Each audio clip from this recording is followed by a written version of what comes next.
Nakaupo ako sa dulong upuan ng isang maliit na lumang coffee shop. 17 years old ako noong una kong napunta dito kasama si Dan, ang aking ka-live-in noon.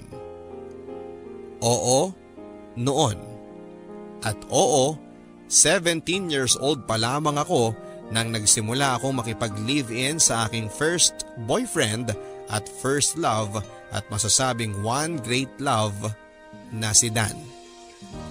At ngayon ay muli akong napadako dito sa edad na 30. Marami na ang nagbago. Pananamit, ang makeup ko, ang buhok ko at pabango ko. Lahat ay bago na. Nilabas ko ang salamin ko mula sa aking makeup kit. Pinagmasdan ang aking sarili. Makilala pa kaya ako ni Dan kapag nakita niya ako ngayon? Oo, Papa Dudut, magkikita kami ngayon. Matapos ang ilang taon naming hindi pagkikita, nagkaroon na kami pareho ng lakas ng loob na maghara para sa closure na matagal na naming tinakbuhan at tinaguan. Oras na rin. Sa ganitong edad namin ay siguro naman ay naambunan na kami ng maturity para i-handle ang aming sitwasyon. Hindi ko alam ang mararamdaman ko noon, may halong kaba, takot at excitement. Hindi ko alam kung alin sa mga ito ang gusto kong unang maramdaman. Si Dan ang una sa lahat-lahat ko. Normal lang naman siguro na maramdaman ang ganito ngayon. Ganito nga rin kaya ang nararamdaman niya ngayon habang papunta sa lugar na ito. Kinakabahan din ba siya? Excited? Ano rito ang una niyang nararamdaman? Hindi ko mahulaan pero sana hindi kami nagkakalayo ng nararamdaman dahil tulad ko, alam ko, ako rin ang una niya sa lahat. Para maibaling ang aking atensyon sa ibang bagay ay pinagmasdan ko na lamang ang aking kape at ang corned beef pandesal na naging paborito ko noong 17 ako. Naalala ko pa, ito ang madalas naming umagahan at minsan ay baon pa namin sa trabaho ni Dan. Hindi kami nagsasawa dito. Paborito namin itong pareho. Kapag nakakaluwag ay nagdadagdag kami ng keso sa corned beef pandesal na yon. Sabay namin kakainin yon sa umaga habang nagkukwentuhan tungkol sa mga panaginip namin. Ang saya-saya noon. Naaalala pa kaya niya yon? Habang hinihintay si Dan, ang dami-daming alaala ang pumasok sa utak ko. Mga alaala naming pareho. Kahit na ilang taon na ang nakalipas, malinaw pa rin itong tumakbo sa utak ko na akala mo'y teleserye sa telebisyon. Aminin ko sa inyo, hindi ito nabura sa alaala ko. Ang mga binuo naming alaala ni Dan ay ang mga pinakamatamis at pinakamapait na sandali ng buhay ko. Bakit ko ito nasabi? Malalaman niyo ito ngayon kapag binalik ko na ang nakaraan naming pareho. Ako po si Rosie at 17 anyos noong nagsimulang makipag-live-in. At eto ang aming kwento. Rosie! Rosie! Patulong naman! Oh, saan mo naman nakuha ang mga monoblock na yan? Binili ko sa mall. Binili sa mall? Ha, lokohin mo pa ako. Tingnan mo ngang ang dumi-dumi oh. Pudpud na yung mga pa tsaka puro gasgas yung ibabaw. Joke lang. Binigay ni Aling Karing. Aling Karing? Yung kapitbahay natin na may karinderya. Magpapalit na raw ng mga upuan. Kaya pinamigay na niya yung iba.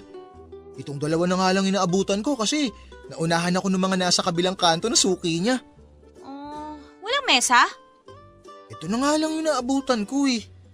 Di bale, kapag nagkapera na tayo, bibili tayo ng mesa at mapapalitan natin yung mga monoblock na upuan na yan na mas bago at may parang, ano ba yun? Yung parang kutsyon na mauupuan? Hayaan mo. Basta masipag lang tayo makakabili tayo kahit sofa pa yan. At TV. At ref? Tapos maraming pagkain yung ref. Bibili tayo ng magkakaternong baso at plato. Tapos yung kutsara tsaka tinidor na yung makakapal talaga. Hindi yung sobrang nipis na nakakasugat na ng dila kapag sinusubok. Tapos, bibili tayo ng marami pang merienda natin, no? Ay, puro pagkain na nasa utak mo, ah. Ikaw kaya una nagsabi ng pagkain, sinundan ko lang eh. Ay, yung tiyan ko. Oh. Mukhang kailangan mo na nga ng merienda. Ikaw ba naman mapagod katutupi ng mga damit na pinalondre kanina? Tingnan natin kung di mag-rally mga bulati mo sa tiyan. O sige na. Dahil alam kong napagod ka sa trabaho mo, di ililibre kita ng pandesal na may corned beef. Tapos ipagtitimpla pa kita ng matapang na kape. May pera ka pa dyan? Sa tingin ko kasya naman to basta wag na lang tayong kakain sa gabi. Ay, wag ganun. Ipanggabihan na lang natin yan. Joke lang. Meron pang natitira, huwag ka mag-alala. Magkano lang naman yung gagastusin sa meriende. Isipin na lang natin na pang-celebrate natin yun. Pang-celebrate saan? Sa pagsisimula natin sa buhay, magka-live-in. Sa pagsisimula natin sa forever? Sa pagsisimula natin sa forever. 16 years old kami noong nagkakilala kami ni Dan. Pareho kaming helper noon sa isang laundry shop pero umalis din ako kaagad kasi mas malaki yung sahod sa nakita kong trabaho sa isang bentahan ng mga segunda manong mga damit sa palengke. Naiwan doon si Dan dahil wala pa itong mahanap na trabaho. Mas malaki naman ang kinikita niya doon kesa sa akin. May extra rin siyang trabaho sa pagbabantay ng parking lot na parehas na may-ari ng laundry shop. Bukod sa tip na natatanggap niya sa mga nagpa-park, libre pa ang kanyang agahan at tanghalian na bigay ng amo niya. Tapos kapag Sabado at Linggo ay nakaka-extra pa itong maging delivery boy sa mga furniture at appliance malapit sa amin. Samantalang ako ay libre na ang aking tanghalian sa bago kong pinagtatrabahuhan. Minsan kapag malaki ang naibibentang mga segunda manong gamit, ay binibigyan ako ng aking amo ng pamasahe ko. Sapat na ang kinikita naming pareho para magsama na pareho. Kaya nung naging 17 years old kami, ay nagdesisyon kaming magsama na. Bukod sa makakatipid kami ng renta, ay makakasama pa namin ang isa't isa sa pang-araw-araw.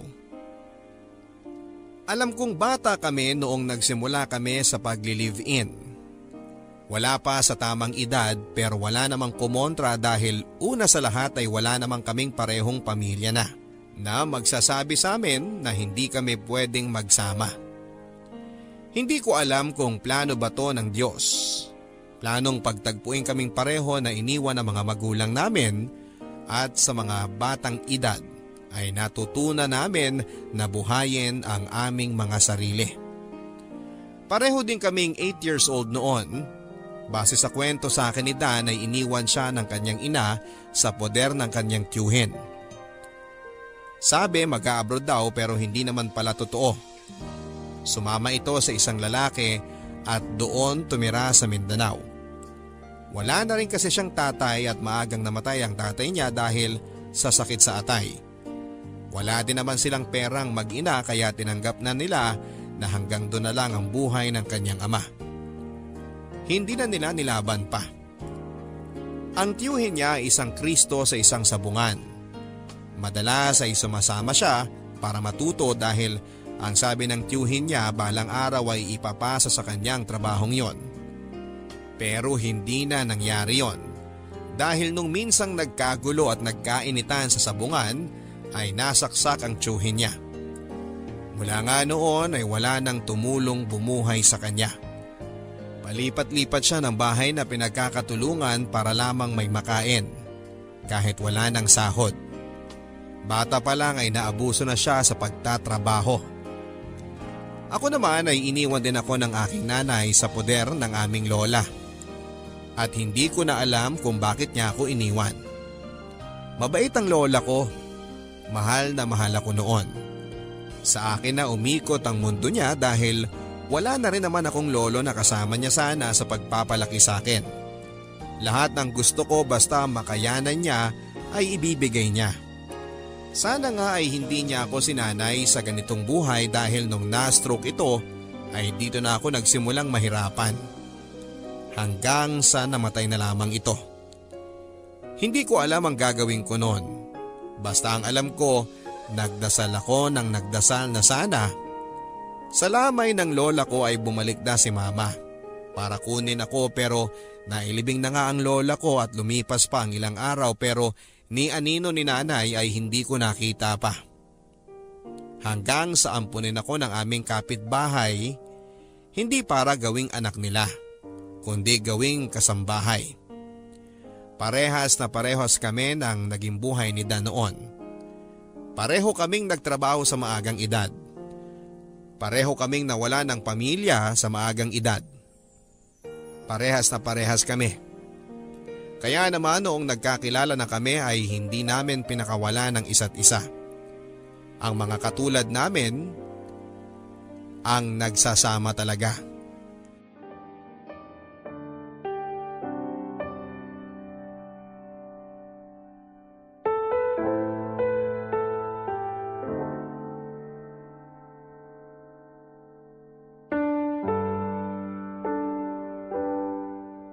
Kanina ka pa tulala dyan ah. Oh, uminom ka muna ng kape. May halong evap yan. Salamat. Uy, okay ka lang ba? Oo naman, may iniisip lang ako. Ano yun? Pagkatapos ng 10 taon kaya, ganito pa rin tayo? Ano, mahirap? Sana hindi. Sana mayaman na tayo nun. Hindi yun. Ang ibig kong sabihin, 10 taon mula ngayon, tayo pa rin kaya? Oo naman. Sigurado mo naman ha? Manghuhula lang? Kasi sigurado naman ako sa iyo eh. Kaya maning-mani yung 10 taon na yan. Tayo pa rin nun. Eh paano kung hindi? Hindi pwedeng hindi. Bakit naman? Kasi lalaban tayong pareho. Talaga? Talagang talaga. Ano kaya ang buhay natin 10 taon mula ngayon? Si sexy ka lalo. Seryoso kasi! O sige, di tataba ka na nun. Oh, bastos nito ha? Tataba ka nun dahil may anak na tayo. At tataba ka nun dahil mabubusog ka ng pagmamahal sa akin. Kung corny ha? Ikaw ba? Anong nakikita mo sa atin 10 taon mula ngayon? Mas angat na yung buhay natin. Mas maraming pagkain. Hindi na nagtitipid sa LPG. Luto lang ng luto, di ba? Tapos, makakapunta na tayo sa mga pangarap nating lugar na nakikita lang natin sa social media, no? Tapos, makakabili na tayo ng maraming damit na bagay sa atin at saka sapatos. Tapos, kaya na kitang bilhan ng mga pabango na gusto mo. At makakabili na rin ako ng motor na pangarap mo. Tapos Tayo pa rin. nagmamahalan. Sobra-sobra pa. Pang forever na. 10 taon mula ngayon. 10 taon mula ngayon, tayo pa rin. 10 taon mula ngayon, alam kong ikaw pa rin. Mga pangakong hindi natupad, Papa Dudut. Tulad ng sinabi ko sa inyo kanina, hindi naman kami nagkatuluyan.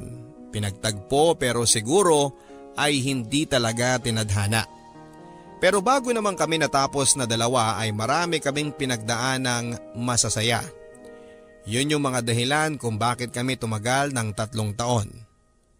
Oo, 3 taon lang ang tinagal ng aming relasyon dahil siguro masyado pa kaming bata noong nagsimula kami kaya hindi pa kami hinog noon para sa relasyong yon.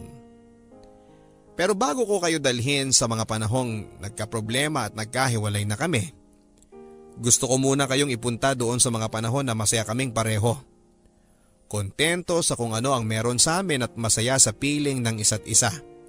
Sa lahat ng mga nagkaroon ng relasyon, alam kong pinagdaanan nyo rin ang ganitong saya sa piling ng mga minamahal ninyo. Lalo na sa mga may asawa at ka-live-in. Yung tipong gigising ka sa umaga, siya agad ang bubungad sa inyong mga mata.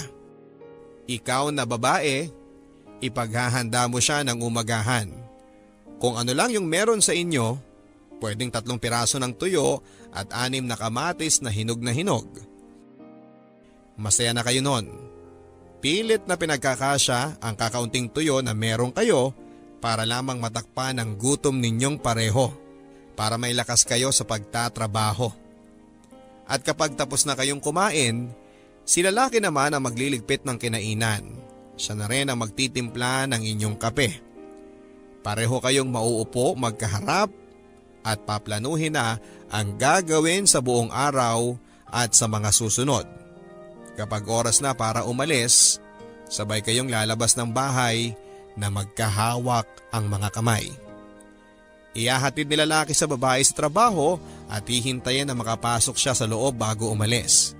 Habang si lalaki ay patakbong pupunta sa trabaho dahil alam niyang mahuhuli siya kapag naglakad ito ng mabagal. Ganito kami ni Dan sa pang-araw-araw. Naaalala ko, masaya ako sa ganito. At kahit nga magkasama na kami sa bahay ay panay pa rin ang teksa naming dalawa. At dapat sabay din kaming magtatanghalian. Kukumustahin ko siya sa text o sa tawag kung kumain na ba siya. Alam ko na nakaka-relate kayo dito. Iba talaga kapag may karelasyon kayo. Yung mga dating payat ninyong katawan ay pareho ng lumobo. Sa bandang gabi naman, dahil mas nauuna siyang matapos sa akin sa trabaho, ay nag-aabang na ito sa labas ng trabaho ko. Habang ako ay nagmamadali ng mag-ayos para makauwi na kami pareho. May mga pagkakataon naman na nag-o-overtime si Dan sa laundry shop, lalo na kapag Biyernes. Kaya naman ako na ang pumupunta sa kanya para hintayin siya. Ganito kami lagi at hindi kami napapagod sa ganito. Kapag natapos na namin ang aming mga trabaho, ay saka naman kami dederecho sa paborito naming karinderya at pipili ng aming panggabihan. Kapag tapos na kaming kumain ay saka kami maglalakad ng ilang saglit lang para magpababa ng aming kinain. Magkwekwentuhan kami sa mga nangyari sa trabaho namin. Madalas pa nga ay pinagchichismisan namin ang mga katrabaho at boss. Minsan, naglalabas kami ng hinaing kapag pakiramdam namin ay hindi tama ang ginagawa sa amin sa trabaho o kung may napansin kaming mali sa ginagawa ng aming mga katrabaho. Para na kaming mag-best friend na dalawa. Nagsasabihan ng lahat-lahat sa amin. Kapag naubos na ang aming kape, ipagpapatuloy pa namin ang pakikinig sa radyo. At kapag naramdaman na naming babagsak na ang aming mata, ay saka kami papasok. Dala-dala ang tasa at ang aming radyo. Kapag maayos na kaming pareho at nasiguro na naming maayos ang bahay, ay saka kami matutulog na. Habang nakabukas ang radyo, magkayakap kaming dalawa. At bago tuluyang managinip ay hahalikan muna namin ang isa't isa.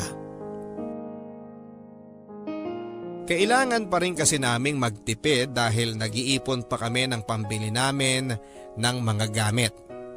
Kulang-kulang pa kasi ang inuupahan namin. Maliit lang naman ang boarding house namin. Gawa lang yon sa kahoy at yero na kung saan ay rinig namin ang bawat ganap sa kalsada dahil sa sobrang nipis ng bahay. Wala namang kaming magagawa kasi eto ang mura. Ito lang yung kasya sa mga sahod namin. Ang balak na lang namin ay pagandahin ito gamit ang mga kasangkapan na balak naming bilhin. Nagtitingin-tingin na kami ng mga second hand na ref. Marami daw nagbebenta nito sa bandang Cubao at swak sa pera namin. Siyempre, bibili din kami ng mas makakapal na kutsyon. Dahil yung kutsyon na gamit namin ay yung pang iniwan ng dating boarder doon. Manipis na ay nangangamoy pa. Pinagtitiisan na lang namin at pinapaarawan kapag wala kaming ginagawa. Binabawi na lang namin sa makakapal na kobre kama na nabili ko ng mas mura sa pinagtatrabahuhan ko. Marami pa kaming dapat bilhin at alam ko kapag tinitingnan ako ni Dan, ramdam niyang gusto ko nang buuin ang bahay naming yon para maaliwalas na sa paningin namin. Kapag gano'n na ang tingin niya sa akin ay susuklian ko yon ng isang tinging nagpapasensya. Yung tinging nagsasabing hayaan mo na. Balang araw makukumpleto na natin ang mga gamit na kailangan natin. Ganon lang. Masaya na kami noon at masayang masaya. Ang dami naming plano na gagawin, ang daming pangarap. Ang dami. Lahat ay inaasahan na kami na talaga. Nakadepende kami sa isa't isa. Ang sarap pala sa pakiramdam yung ganon kahit papaano. Dahil nga buong buhay namin ay wala kaming ibang dinedependahan kundi ang aming mga sarili para mabuhay. Pero mula nang dumating kami sa buhay ng isa't isa ay nagbago ang lahat. Sa wakas ay naranasan namin kung paano tulungan ang bawat isa. Na kapag hindi mo na kaya, andyan yung kapareha mong gagawa nun para sa'yo para hindi ka na mahirapan. Ang sarap pala ng ganong pakiramdam. Sobrang sarap. Naalala ko pa nga noong nagsimula pa lang kami at walang kaalam-alam sa buhay pagli-live-in. Ginagawa naming basihan ng gagawin namin kung ano ang napapanood namin sa TV o yung nakikita namin sa mga kakilala namin sa trabaho. Kahit nga yung mag-asawang kapitbahay namin ay nagagawa naming silipan para lang alam namin kung tama ba ang ginagawa namin sa buhay pagli-live-in. Mula sa pag-aalaga ni Mrs. kay Mister, kung paano niya ayusin ang idadamit nito sa umaga bago pumasok sa trabaho, kung paano tamang humalik, pati yun ay inaral naming dalawa papadudot para maging legit na mag-asawa kami. Pero kahit na anong gawin namin, ay may mga tao pa rin hindi kami tanggap sa ganitong sitwasyon. Minsan isang gabi, bandang 10:00 na yon, nang naglalakad kami pauwi galing sa barbecuehan ay sinita kami ng mga tanod na nasa lubong namin. Palibhasa bukod sa itsura naming totoy at nene, ay ang katotohanang 17 pa lamang kami. Sinita kami noon at tinakot na idadala kami sa barangay hall kung hindi kami tatakbo pauwi dahil baka hinahanap na kami ng mga magulang namin. Umiling kami at sinabing wala kaming mga magulang. Tumahimik lamang sila at sinabing umuwi na lamang kami. Pero nung dinagdag pa namin na mag-asawa kami ay napabulalas pa sila ng tawa at hindi naniwala sa amin. Pailing-iling pa silang naglalakad palayo sa amin. Rinig na rinig namin ang pangiinsulto nila sa amin at ramdam na ramdam ko ang guhit ng sakit noon sa pride at puso ko. Pero niyakap ako ni Dan at hinalikan sa tuktok ng aking ulo.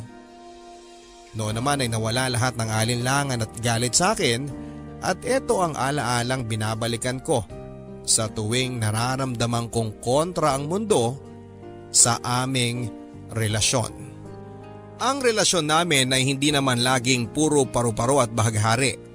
Tulad ng ibang relasyon ay may mga pinagdadaanan din kaming problema na nire-resolba namin oras na salubungin kami nito. Kadalasan naman ay mga simpleng hindi pagkakaintindihan lamang, tulad ng sino ang dapat maglinis ng CR o kaya naman ay bakit nagmamantika pa rin ang lababo. Pwede ring pag-awayan ang mga langgam sa mesa dahil sa hindi tinapong supot ng chicherya. Ganon lang.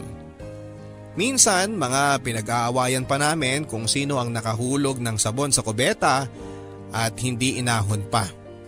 Mga ganyang away na alam naman naming pareho na nangyayari hindi lang sa amin kundi sa iba't ibang tao din.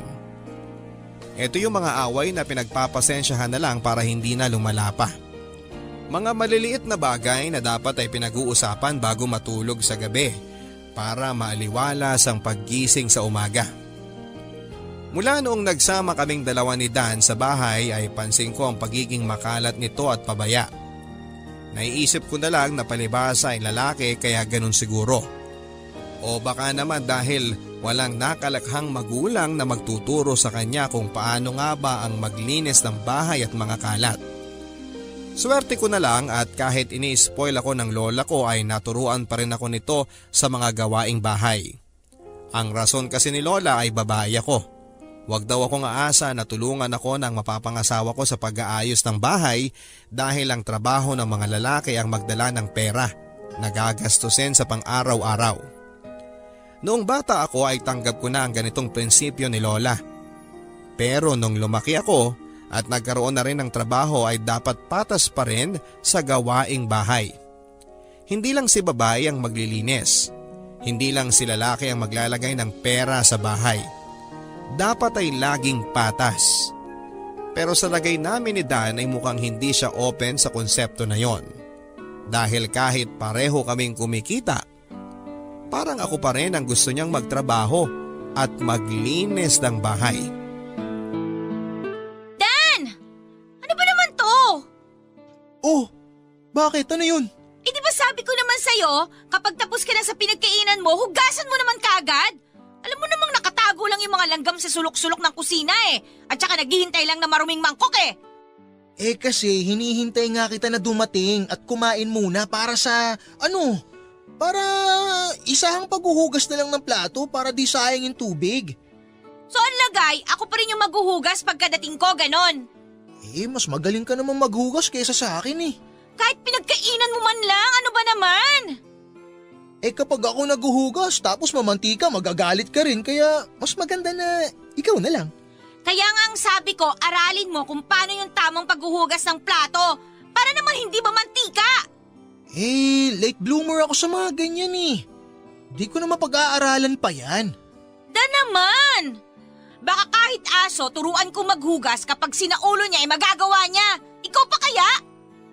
Bakit kailangan mo ikumpara ako sa aso? Eh hindi kita kinukumpara. Ang sa akin lang naman, sana marunong ka rin sa mga gawaing bahay. Kasi hindi naman pwedeng ako na lang lagi yung gumagawa dito. Pero di ba babae ka? Kaya dapat ikaw ang gumagawa ng mga ganun. Oo nga, babae ako. At may trabaho katulad mo para makapagbigay ng pera sa bahay na to. Nireklamo ko ba sa'yo yon? Huwag na natin pag-awayan yan, please. Sige na, ako na maghuhugas. Magpahinga ka na at huwag ka na mabunganga. Hindi ako magbubunga nga kung tama yung ginagawa mo. Kaya nga, sorry na, di ba? Huwag nang pag-awayan, di ba? Ay nako, ewan ko sa'yo. Lagi ka nalang ganyan.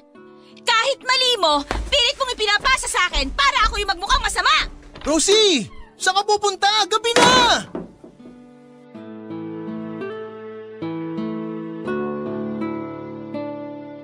Naalala ko noon nung gabing yon. Naglalakad-lakad lang ako sa barangay namin at hindi alam kung saan pupunta. Medyo kinakabahan dahil baka may mangyaring hindi maganda sa akin, pero dahil kinain na ako ng aking pride ay nagtuloy-tuloy na lamang ako sa paglalakad. Pahinto-hinto din ako sa mga store na nakikita ko. Nakikiupo kung may bangko at bibili ng 2 candy para hindi naman nakakahiya. Kapag napansin kong panay na ang tingin ng tindera ay saka ako aalis at maglalakad. Nakailang ikot siguro ako sa barangay namin bago ako nag-decide na bumalik na lamang sa bahay. Siguro naman ay tulog na si Dan. Ayoko siyang harapin dahil nakakapako pa rin naman ang sarili ko na masama pa rin ang loob ko sa kanya. Pero pagbukas ko ng pintuan ay sinalubong ako nito ng isang sintonadong pagkanta kasabay ng kanyang paggigitara. Pinagmasdan ko ang gitarang yon. Sa kapitbahay namin yon. Ano yun? Hiniram niya habang wala ako? Kunwari ay hindi ko siya pansin at saka ako dediretsyong nagtungo sa aming banyo pero hindi pa rin siya tumitigil sa pagkanta ng pasintonado. I'm sorry my love ang kinakanta nito. At Tagalog na nga lang pero mali-mali pa ang lyrics kaya naman natatawa ko. Pigil ang tawa ko noon. Tinakpan ko ang aking bibig ng aking damit para hindi magkalat ang tawa ko. At para hindi niya mapansin. Pero hindi ko na napigilan pang mapahalakhak ng pumiyok ito sa kalagitnaan ng kanyang pagkanta at doon ay alam kong wala na akong magagawa pa kundi ang lumabas na. Tulad ng dati, ako ang unang sumuko sa away namin. Tulad ng dati, nadaan na naman niya ako sa kanyang karisma para mapatawad siya at magkaayos kami. Likas ang pagiging karismatic ni Dan. Kaya naman sa mga pagkakamali niya, madali lang siyang nakakagawa ng paraan para mapatawad ko siya. Yun ang nakakainis dahil hindi ko magawang maglagay ng pride sa pagitan namin kapag nagkakaroon kami ng problema. Dahil alam kong anumang oras may pangtunaw siya sa pride na yon. At ako naman ang talo. Siya na naman ang panalo. Sa dulo naman kasi lagi kong nare-realize na maliit na bagay lang ang pinagtatalunan namin. Wala namang masama kung ibagsak ang pride at magpatawad na lamang kaysa yung pagsisihan namin habang buhay na hinayaan naming masira ang aming relasyon dahil sa maliit na bagay na ito. Kaya bawat problema na kinakaharap namin, pilit na lang naming iniintindi.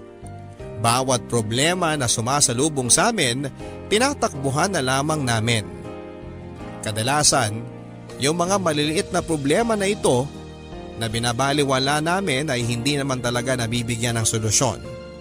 Naiisang tabi na nga lang talaga at para sa amin ng mga panahon na yon ay ayos lang basta hindi lang ito mapag-awayan. Pero mali yon, maling-mali. Rosie, Kanina pa kita hinahanap. Saan ka ba nagpunta? tingnan mo to. Nakasil kanina sa mall. Nagpunta ka ng mall? Oo, kasi inutusan ako ni boss na bumili ng pyesa para sa nasirang dryer eh. O tapos? Tignan mo to. Nakabili ako ng sapatos na gusto ko. Mukhang mahal yan ah. 3.5 yung original price nito. Pero nabili ko lang ng 2.2 dahil nga naka-sale. Mahal pa rin. Minsan lang naman, Rosie. Alam mo namang pangarap ko tong sapatos na to. Wala ka nabanggit sa akin na bibili ka ng ganyan. Tsaka, maayos pa naman yung sapatos mo ah. Oo, maayos pa naman pero dapat may kapalitan to para di mabugbog at masira. Kaya nga bumili ako ng bago. Pwede ka naman bumili ng mas mura. May tigti 300 na fake na ganyan ano. Kuhang-kuhang design. Ano ka ba? Pero fake yun. Madaling masira tsaka masikip sa paa. Pero alam mo yun lang ang kaya natin, di ba? Bakit? Kaya ko naman bumili ng ganito kamahal na sapatos ah. At saan ka naman kumuha ng pera dyan? Sa akin. Dan? Okay, kinuha ko muna yung parte ko sa mga naipon nating dalawa. Ano? Papalitan ko rin yun, promise. Pera lang yun. Pera na pinaghirapan nating dalawa. Pinaghirapan ko rin yung ginastos ko para sa sapatos na to. O ngayon? Ngayon, gusto ko naman matikman yung gusto ko. Pero paano yung gusto nating dalawa? Yung mga gusto nating bilhin gamit dito para sa bahay. Makakaipon tayo ulit, promise. Mabilis lang yan. Kung kailangan kong maghanap ng ekstrang trabaho, sige gagawin ko.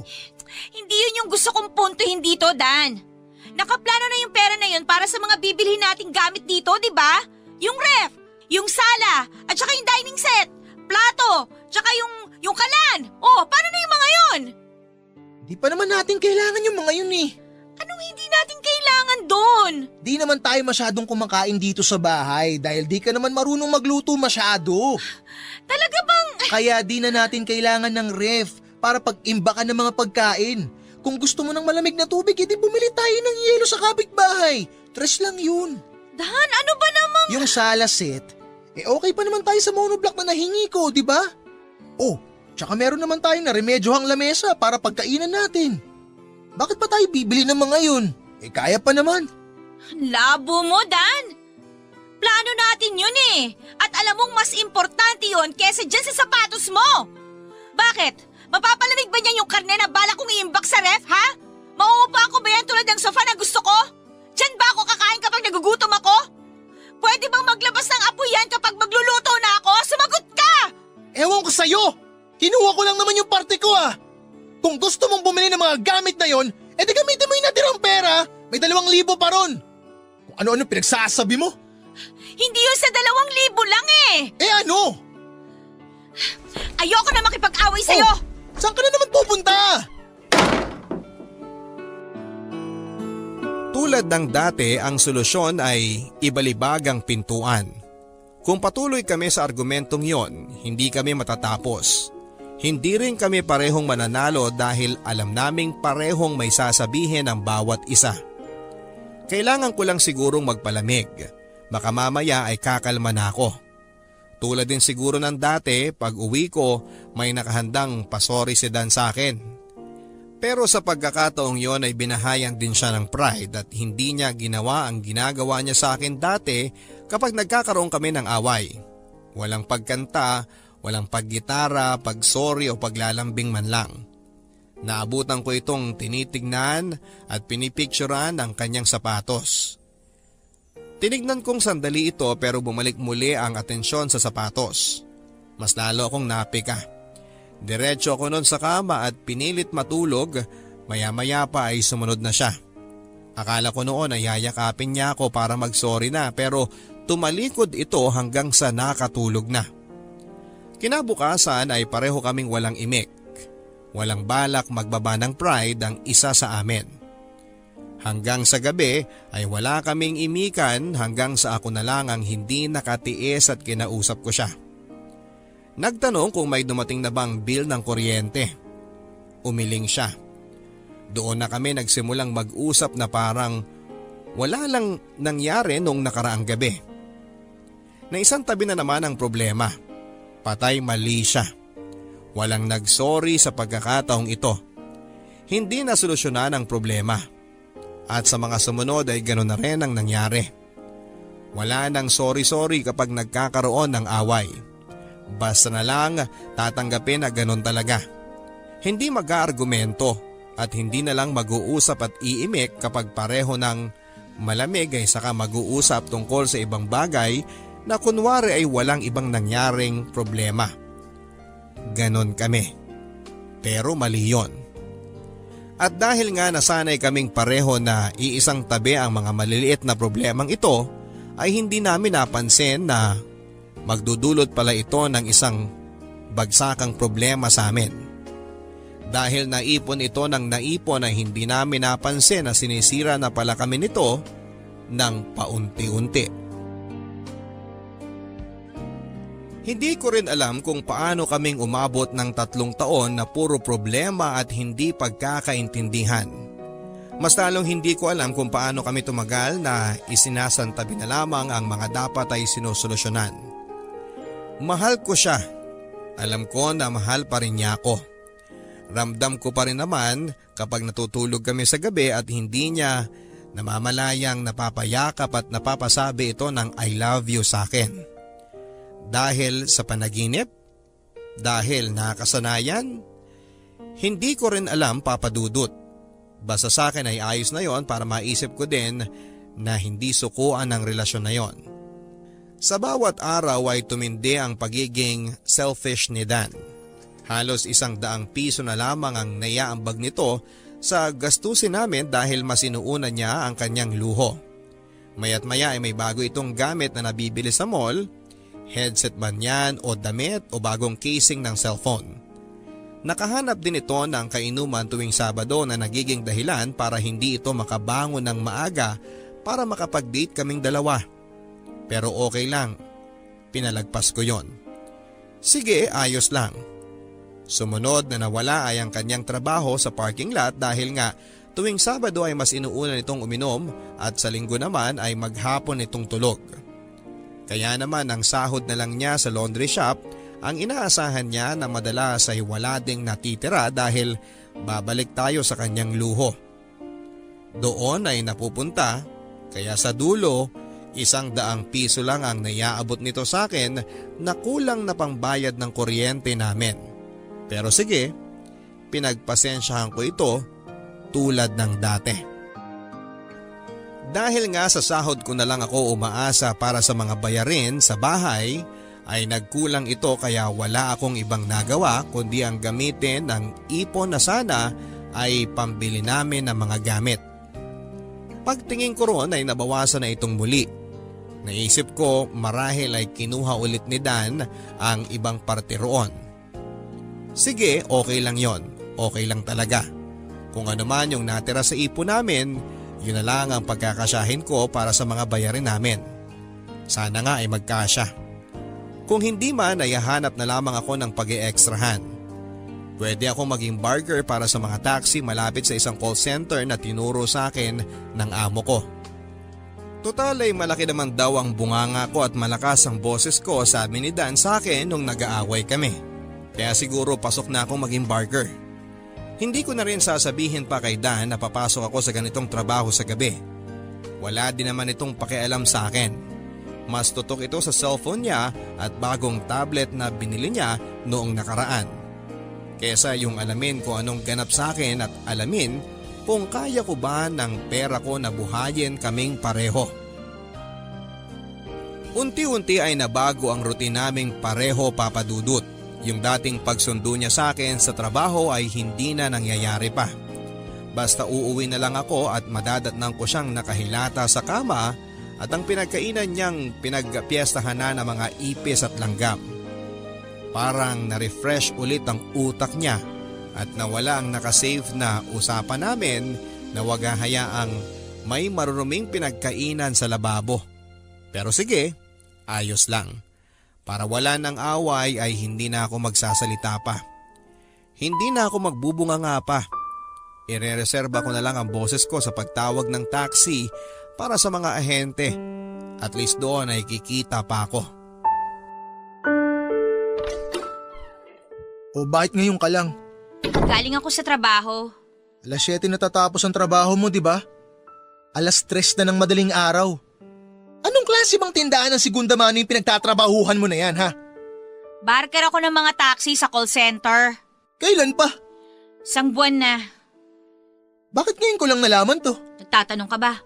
Isang buwan na akong umuwi ng ganitong oras, pero nagtanong ka ba? Aba, malay ko ba kung ganitong oras rin ang uwi mo nung mga nakaraan? Kasi nga madalas tulog ka na kapag umuwi ako. Malamang alas 3 na kaya ng madaling araw. Alam nga namang… Hihintay mo pa ako? Syempre hindi, di ba? Dapat matulog ka na noon kasi maaga pa ang pasok mo sa laundry shop. Di ba? Gets ko naman yun eh. Kung di pa kita mahuhuli ngayon eh, hindi ko pa malalaman na may iba ka na palang trabaho. Pasensya ka na ha. Kailangan ko umextra. Naubos na kasi yung ipon natin. Tingnan mo. Ikaw pala ang umubos eh. O asan na yung sinasabi mong pambili ng ref, ng sala set, tsaka nung kalan? Ako nang bahala doon. Mag-iipon ulit ako. Nagastos ko kasi pinambayad ko ng kuryente. Tsaka dun sa utang sa tindahan, tsaka sa bahay. Kulang kasi yung sahod ko eh. Kulang din ang 100 pisong inaabot mo. Eh di sorry kung 100 lang ang naiaabot ko sa'yo. Kailangan mo pa bang ipamukha sa akin? Eh di ikaw na yung kumikita ng malaki sa bahay na to. Gusto mo ba palakpakan pa kita? Okay na. Sige na. Palakpakan mo ako para gumaan naman ang loob ko at maisip kong tama yung ginagawa ko. Ayan. Okay na ba, ma'am? Maraming salamat. Good night. Hindi tumabi sa akin si Dan ang gabing yon. Mabuti na lamang dahil baka makita at marinig pa nito ang pag-iyak ko. Mahinahon man akong nakikipag-usap sa kanya nung oras na yon, pero ang puso ko ay hiyaw ng hiyaw dahil sobrang pagod na ako. Pero hindi ko pwedeng gawin yon. Kasi ayoko ng away, ayoko ng gulo. Lalaban pa ako, hindi ba? Yon ang pangako ko. Hindi ko susukuan ng relasyong ito kahit magkakalyo na ang puso ko sa hirap. Habang tumatagal ay lumalala ang problema namin sa relasyon namin. Mas lalo kaming pinababahayan ng pride. Mas lalo na si Dan. Dahil nga alas 3 na ng madaling araw ang uwi ko ay gumanti ito. Umaga na itong umuuwi at madalas ay lasing pa. Pero tulad ng dati ay wala pa rin akong imik. Hindi ko alam kung nananadya ba ito o ano. Bahala siya. Siya naman ang magpupuyat dahil alam niyang maaga pa ang kanyang trabaho. Hinayaan ko lamang ito. Bahala siya sa buhay niya. At dahil nga sa ganitong naging gawain niya, natanggal tuloy siya sa trabaho. Hindi na kasi ito nagigising ng maaga dahil nga sa sobrang kalasingan at puyat. Hindi ko siya ginigising bago ko umalis, bahala siya sa buhay niya. Kinaya niyang magpuyat, kayanin niyang gumising ng mag-isa. Oo, gumaganti ako kahit na alam kong ang balik ay sa akin din dahil nga sa nawala na siya ng trabaho. Ang ibig sabihin lamang nito ay ako na ang bubuhay sa aming pareho. Pero hindi pa ba ako sanay 100 lang naman ang naibibigay niya? Hindi naman kawala ng ambag nito dahil una pa lang ay hindi ko naman ramdam ang ibinibigay niyang yon dahil nga sa kulang na kulang. Kahit kailan ay hindi sumapat ang 100 piso nito. Hindi niya sinabi sa akin na nawalan siya ng trabaho. Sinabi na lang sa akin noong amo niya Noong nasa lubong ako nito minsan, tinanong kong bakit nagkaganon si Dan. Hindi lang ako nagsalita. Marahil ay nahalata nito na may problema kami sa bahay at relasyon kaya nagbigay ng payo at sinabing ayusin namin yon. Natatandaan ko pa ang sabi niya. Huwag naming hayaang sirain kami ng anay. Patibayin pa namin ang aming mga poste. Bantayan hanggat maaari dahil andyan lang ang mga anay at anumang oras ay aatake ito kapag hindi nabantayan. Sa mga sinabi niyang ito ay napaisip ako. Matagal na kaming inaanay. Matagal nang inaanay ang mga poste ng relasyon namin. Aayusin pa ba namin yon? May pag-asa bang maayos? O tulad ng ginagawa ng iba sa mga inaanay na poste at kagamitan, sirain na lang bago madamay ang iba.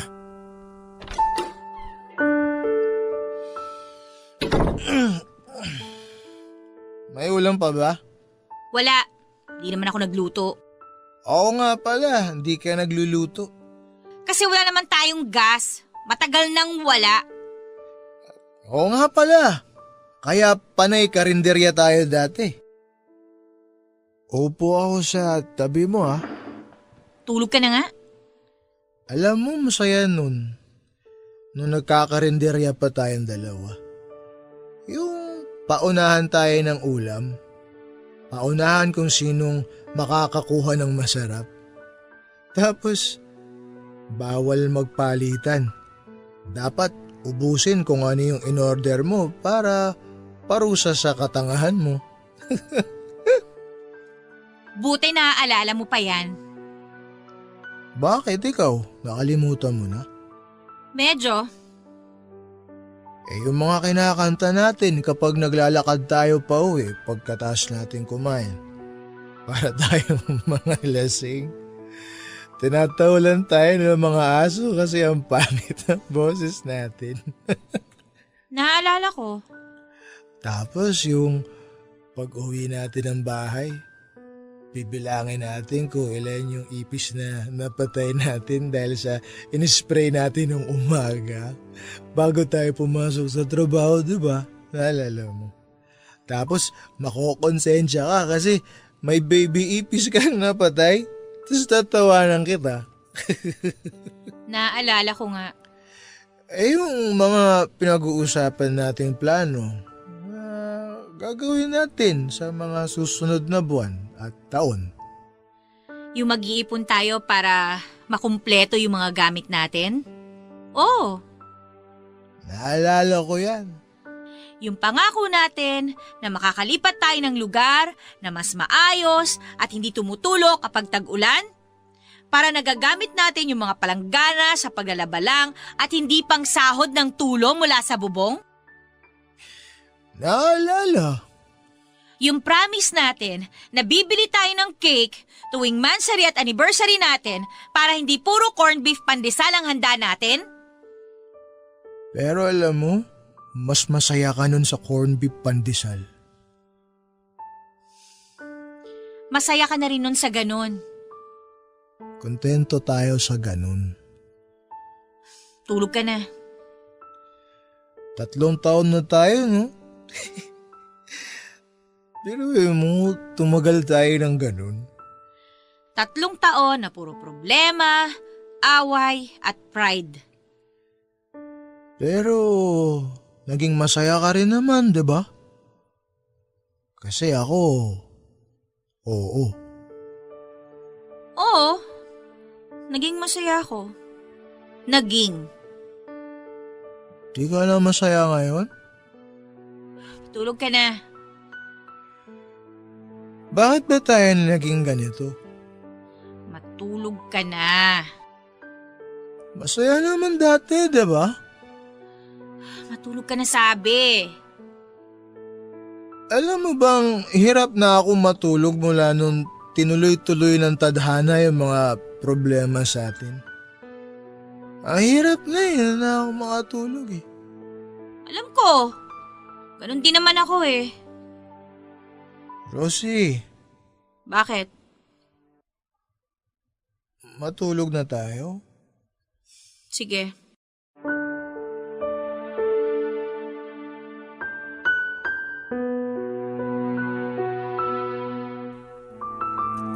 Sabay kaming nahiga sa kama.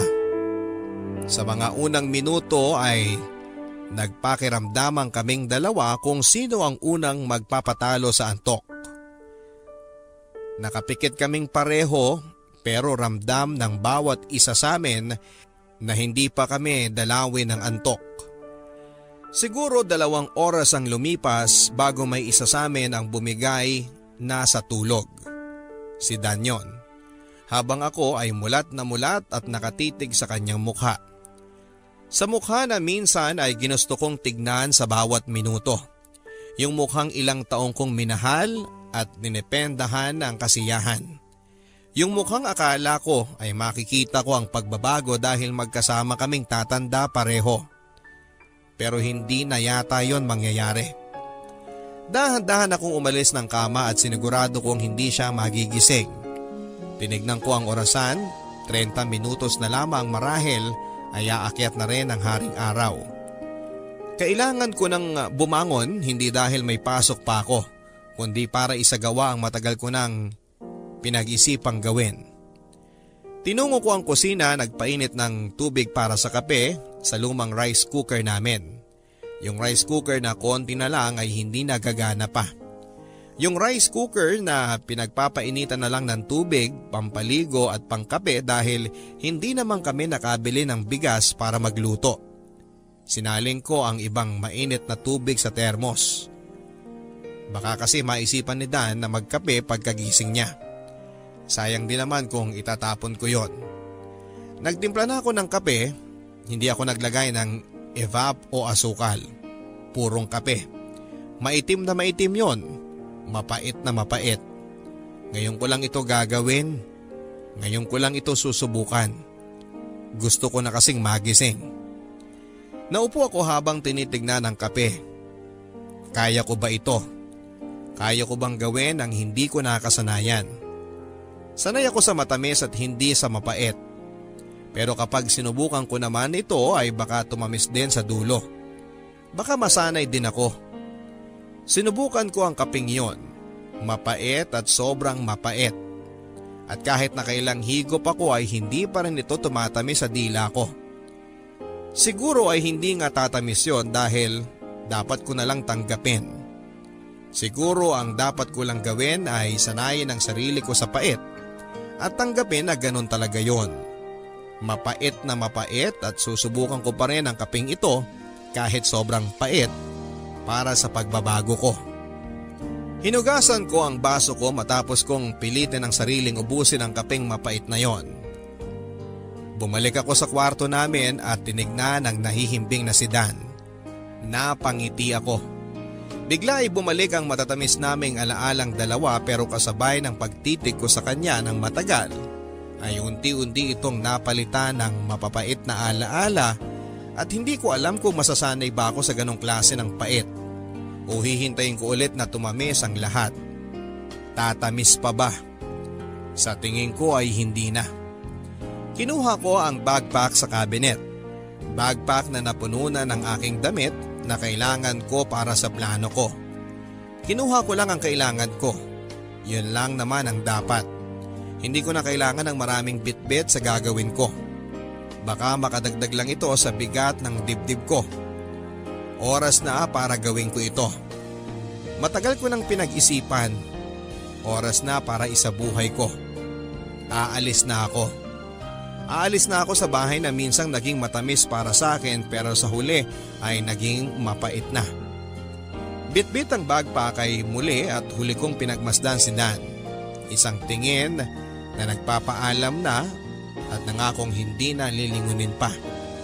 Isang tinging natatakot pero isang tinging alam kong ito ang dapat gawin. Pareho na kaming naging anay sa poste ng bawat isa. At kung hindi aalis ang isa ay pareho kaming masisirang dalawa.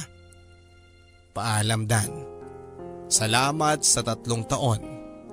Salamat sa tamis at sa pait. Sa pagbalik ko sa realidad ay nahuli ko ang aking sariling tumutulo ang luha habang pinagmamasdan ng corned beef, pandesal at kape. Pareho nang lumalamig dahil masyadong mahaba ang mga binalikan kong alaala.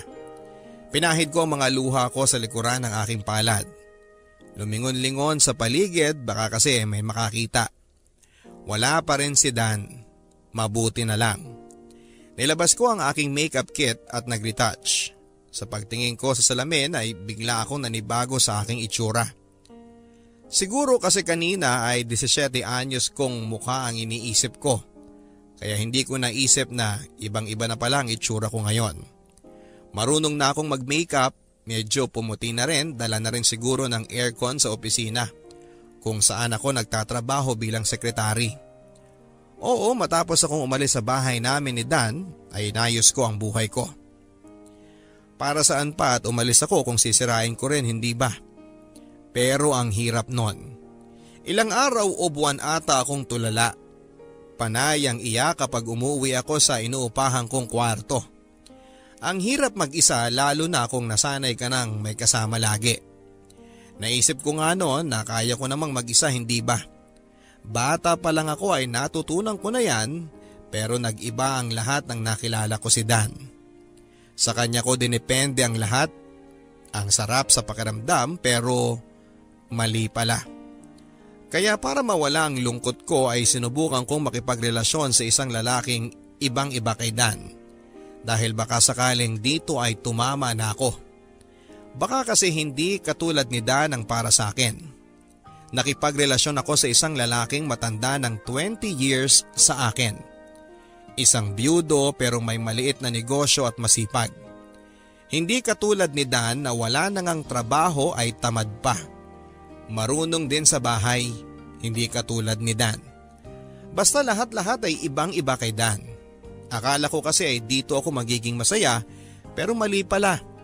Sa dulo kailangan din naming maghiwalay dahil hindi ako masanay. Nakakatawang isipin na sa piling pa rin ni Dan ang gusto kong puntahan para maging masaya. Pero tapos na eh. Tapos na. Naalala ko pa na ilang beses akong sinubukang hanapin ni Dan. Nakailang beses itong nag-text at tawag bawat araw. Ang haba ng kanyang mensahe sa akin na halos hindi ko na binabasa. Bura agad. Ayaw kong maging marupok dahil alam kong nasa tamang direksyon ako. Nagpalit po ako ng bagong number. Neto na lang din akong sumubok na gumawa ng Facebook account dahil alam kong hahanapin ako ni Dan sa Facebook. After 10 years, kung kailan talagang nakapag-move on ako. Oo, 10 taon ang inabot. Naisip ko nga gaano kaya siya katagal bago nakapag-move on. Kailan siya nagkaroon ng GF ulit after ko? Maganda kaya ang babaeng yon? Mas maganda kaya sa akin? Mas mabait? Mas maunawain? Nabago ba niya si Dan? Mas minahal ba niya ito? Yon ang mga tanong sa utak ko na nagpapasama sa puso ko. At ang mga katanungang yon ay isa-isa nang masasagot sa pagkikita namin ni Dan ngayon. Hinanap ko siya sa Facebook, Papa Dudut. Mabuti na lang at meron siyang account. Inesto ko ng paulit-ulit, tinignan ko ang mga profile picture. Buwan-buwan ito kung magpalit ng picture. Kaya naman napapangiti ako dahil nakikita ko ang mga pagbabago niya sa bawat buwan at taon na lumipas. Sinilip ko ang mga post niya ngayong taon at nung mga nakaraan. Puro tag post ng mga katrabaho niya sa isang bilihan ng sasakyan. Ahente pala ito. Kaya pala ganon ang tindig niya, gumanda lalo. Pinuntahan ko ang kanyang messenger at hindi pa ito online pero nag-iwan ako ng mensahe at sinabing gusto ko siyang makita. Kinabukasan ay sumagot nga ito. Kumabog ng malakas ang dibdib ko. Nagkasundo kaming pareho na magkita sa isang lumang coffee shop na pinupuntahan naming dalawa noon. Tinanong ko ang sarili ko, handa na ba talaga ako? Oo, bulong ng puso ko. Ilang sandali pa ay muli na namang lumakas ang kabog ng dibdib ko nang mapatingin ako sa pintuan ng coffee shop. Pamilyar sa akin ang pumasok. Kahit 10 taon na ang lumipas ay pamilyar pa rin siya sa akin. Lumaki man ang katawan pero alam kong siya pa rin ang lalaking yon. Umayos ang pananamit, siya pa rin yon. Nagkabigote at balbas, siya pa rin yon at bumagay ito sa kanya. Naging mabuti rin ang panahon sa kanya. Dan, maswerte ka. Hi, Hi, kumusta ka na? kumusta ka na? Ako una nagtanong, di ba? Ayos lang. Parehas din pala tayo ng sagot. Ako ayos lang din.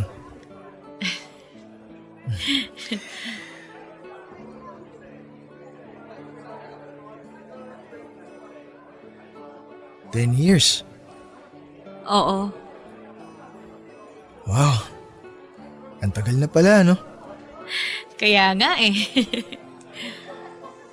Parang kailan lang magkasama tayo nun sa bahay tapos... Nag-aaway. Bago yung mga away, masaya tayong magkasama. Karinderya dates natin, no? Oo, yung mga date natin sa park noon tapos meron lang tayong lalagyan ng kape. Yun lang yung baon natin. Solve na tayo. Tapos may candy sa bulsa. Pantawid gutom, ano? Correct. 10 years na pala yun, no? Wala nung iwan mo ako? Oo. Napatawad mo na ba ako? Ako, napatawad mo na ba ako? Ako yung unang umalis at sumuko. Hindi ba dapat ako yung nagtatanong niyan?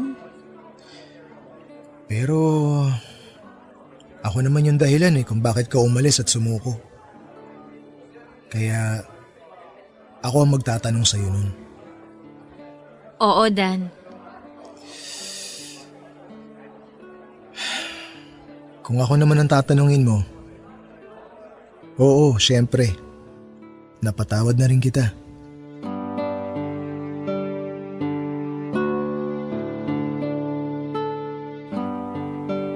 Nagkatingin ang kaming dalawa at pamilyar ang lahat kahit ilang taon na ang lumipas. Wala munang nagsalita sa amin. Basta nagkatinginan lang. Walang ilangan tulad ng dati kahit na ang tagal-tagal na mula noong huli kaming nagkita. Si Dan ang unang bumasag sa katahimikan. Muli niya akong kinumusta. Hindi ko alam ang isasagot ko kasi nakasagot na ako kanina pero nagsabi na lang ako sa mga pangyayari sa buhay ko after kong umalis sa bahay namin. Nagpakatotoo ako. Sinabi ko na hindi ako nadalian sa buhay na wala siya sa buhay ko. Tahimik siyang nakikinig. Matagal-tagal na rin naman at oras na rin para ilabas yung mga nangyari sa ilang taon naming nagkalayo. Ang sabi ko ang daming gabi na hindi ako makatulog dahil hindi ako sanay na walang yumayakap sa akin.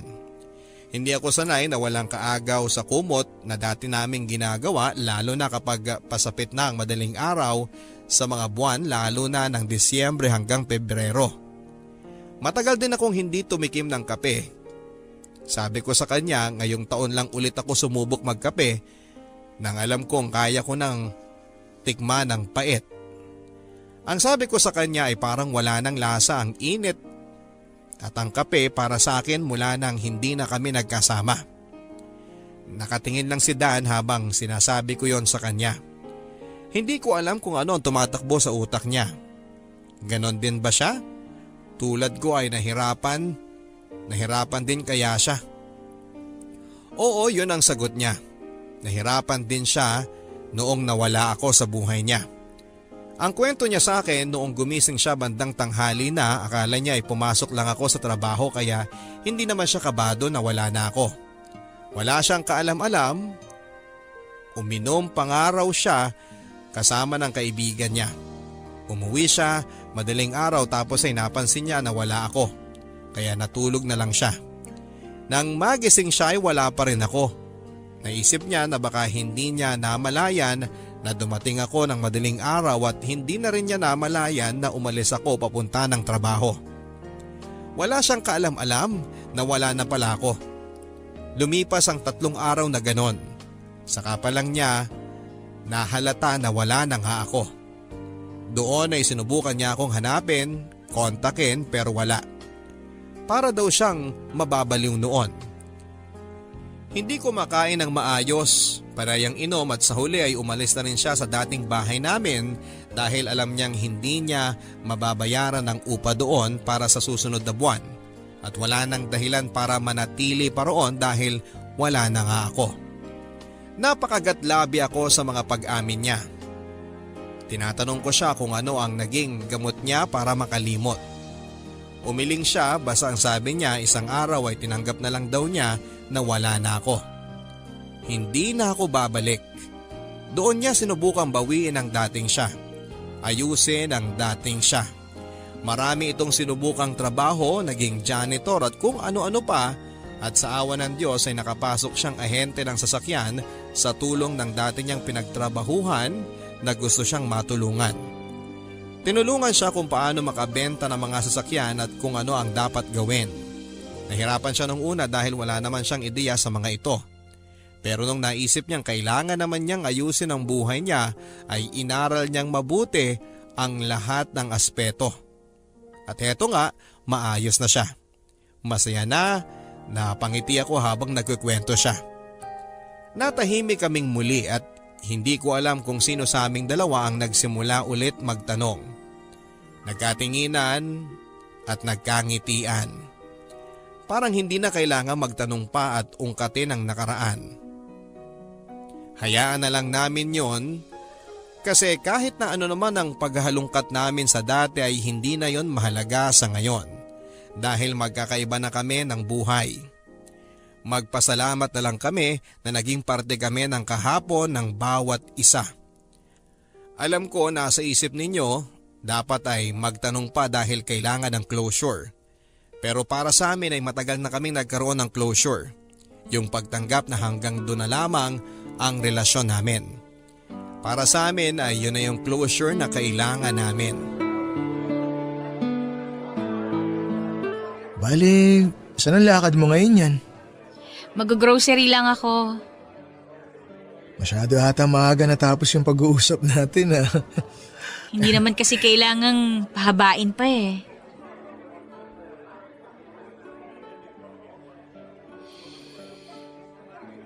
Masaya ako na nagkita ulit tayo. Pagkatapos ng 10 taon. Dan, Ano yun?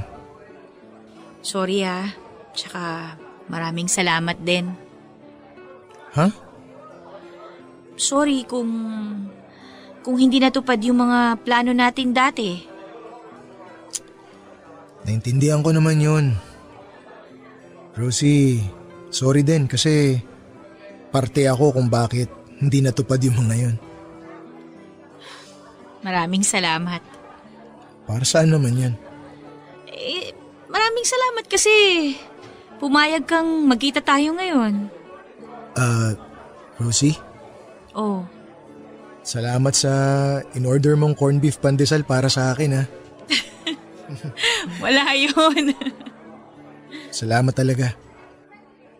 O paano? Mauna na ako ha. Sige, Uy, ingat ka. ikaw din. Sige, bye. Bye.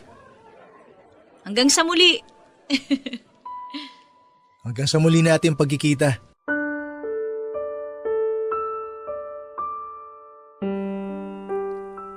That's it. Tapos na. Yung matagal kong hinintay na pagkikita namin ay natapos na rin. At oo, masaya ako. Kasi napatunayan ko sa sarili ko na tapos na nga at oo, naka-move on ako. May confirmation na nga. Habang nakataksi ako noon, nakangiti ako dahil parang gumaan ang lahat. Parang pakiramdam ko yung pag-uusap namin yon ang dahilan para doblehin ko pa ang paghakbang papunta sa bagong ako. Alam kong yun din ang gagawin niya at masaya ako para sa kanya. Masaya ang naging ending namin. Masasabing happy ending pa rin ito. Kasi para sa akin ay hindi ko naman kinonsider talaga na natapos ang storya namin nung time na umalis ako sa dating bahay namin. At nung tinapos ko na ang relasyon namin. To be continued yon para sa akin at ngayon yung pagkikita namin ang continuation. Ang totoong ending at masaya ang ending na yon. Yun ang ending para sa akin. Hindi na naulit ang pagkikita namin yon. Wala ni isa sa amin ang sumubok na magtanong ulit kung pwedeng magkita pa at magkape. Kasi para saan pa? Tapos na naman. Para sa akin ay sapat na ang una at huli naming pagkikita sa lumang coffee shop na yon para tuluyan ang isara ang aming mga libro. Wala na po akong balak pang idagdag siya sa panibagong libro ng buhay ko. At alam kong ganon din siya. Kanya-kanya na kaming pagsulong ngayon sa buhay na hindi nakadepende sa bawat isa. Tanging pasasalamat na lang ang meron ako sa puso ko para sa kanya dahil ang mga naging chapter niya sa buhay ko ang totoong bumuo sa libro ng buhay ko na kung wala yon ay hindi ko alam kung saan ako patungo. Siya ang nagbigay ng direksyon sa akin at habang buhay kong ipagpapasalamat yon. Maraming salamat sa iyo Papa Dudut sa pagbabahagi ng aking kwento o mas magandang sabihin ang aming kwento ni Dan sa inyong mga tagapakinig. Sana kahit papaano ay nasamahan nyo kaming ngumiti at umiyak hanggang ngumiti ulit sa pagtatapos ng aming kwento. Nagmamahal, Rosie.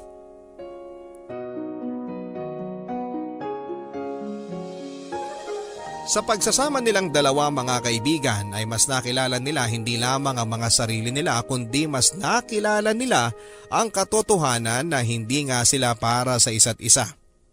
Sa naging relasyon po ni Dan at ni Rosie ay hindi man ito nagtapos na magkasama sila pero ramdam naman nating sinubukan po nila. Tulad ng ibang relasyon, umasa rin sila na matatapos sila sa forever pero sa realidad natin, kapag hindi na po kaya, sukuan mo na at yon ang naging desisyon nila sa dulo ng kanilang kwento. Hindi man ito ang plano pero kusang tadhana na ang nagtulak sa kanila para tapusin na ito. Ang kwento ni Dan at ni Rosie ay minsang naging kwento ninyo ng karelasyon nyo. Maraming pagkakaiba, hindi pagkakaintindihan, gulo, pero minsan ding tamis at lambingan. Pare-pareho man tayong may mga pinagdaanan sa relasyon pero magkakaiba tayo ng ginawang desisyon. Sina Dan at si Rosie ay piniling tapusin ang kanilang relasyon. Pero kayo, ano ang naging desisyon ninyo?